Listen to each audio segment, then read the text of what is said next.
American research has suggested that all Englishmen are oppressed and uptight. When I read that, I was angry and upset, but I managed to hide it. There is a stereotype that suggests the most common crime in Wales is sheep shagging.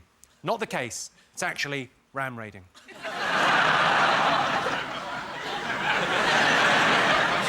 Newcastle is the only major city in the UK without a red light district, and I'll tell you why. No need. And if you're watching in Norfolk, hello. I'm not being patronising, I just thought I'd show you what a normal hand looks like. Let's get started.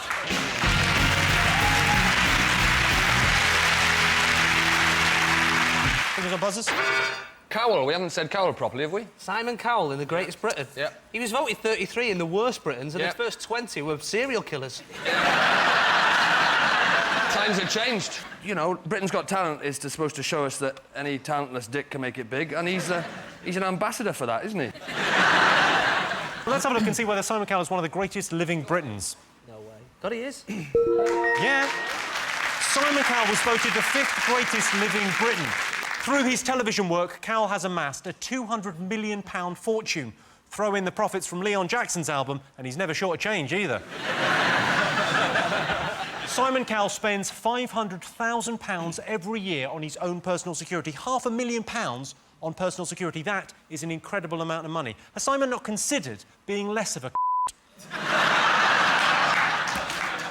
We've got one more person to get. Fingers on buzzers. Oh, go on.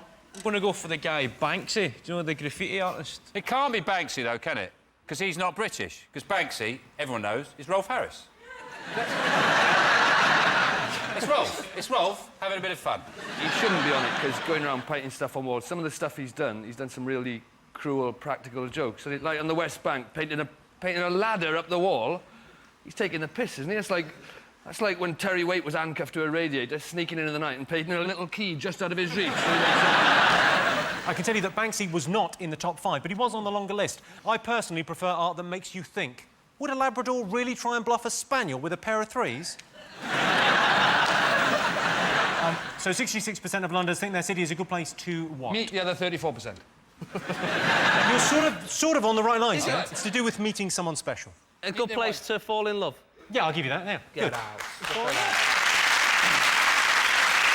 66% of Londoners think their city is a good place to find love. The last relationship I had, I ruined by blurting out "I love you" too early, which gave away the fact I was hiding behind the curtains. Most desirable place to live in the UK? Chuntry. Cown. I'd like to live next to a landfill site, right?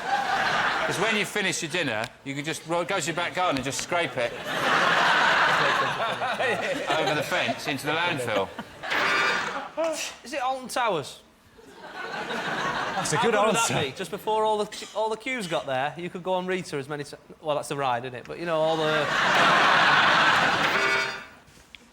I'm going to say, and this isn't because I do the adverts on television, I'm entirely impartial, but I'm going to say Wales. No. No, it isn't. Northampton, middle of England.